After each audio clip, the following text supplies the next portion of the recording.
Now back to our top story. We're getting brand new details into our newsroom about the Delta plane out of Minneapolis that crash landed in Toronto less than 24 hours ago. We actually learned about an hour ago. Delta Airlines reported that of the 21 people hospitalized in the crash, 19 of them are now out of the hospital. But that's not the only new info. We have several other developments too. Courtney Courtright is tracking all of that for us live from Toronto. Courtney, what can you tell us this afternoon? Yeah, there are a lot of questions still to be answered right here at Toronto Pearson Airport. Investigators are now trying to figure out how that plane overturned during a crash landing yesterday. And now we are just learning from a press conference that took place just behind me about wrapping up probably about 10 minutes or so. We've learned some new information, including now that is the work of investigators to figure out what happened, at least for the next 48 hours or so.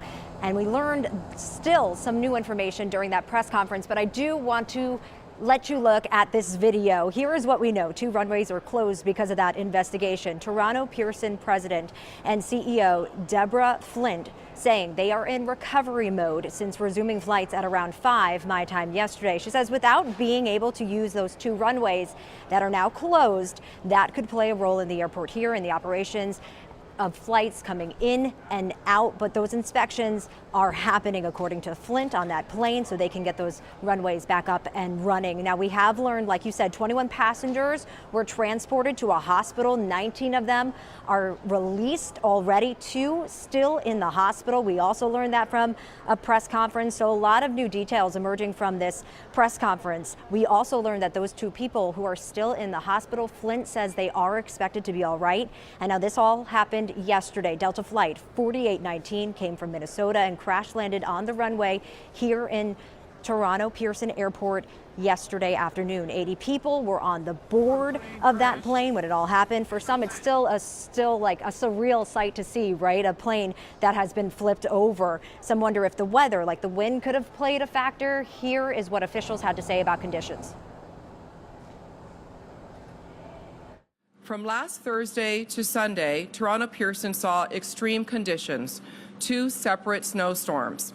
On Thursday and Sunday, we got more than 20 inches, 50 centimeters of accumulated snow. That is actually not typical.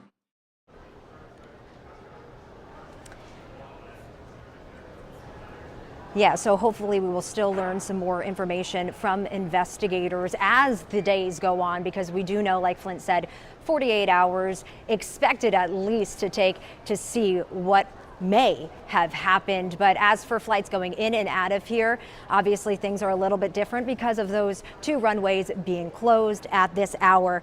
But Flint is also urging passengers to take a look at their flights if they're flying in and out of here. But we are expected to maybe hear some more information as the day goes on. Back to you guys.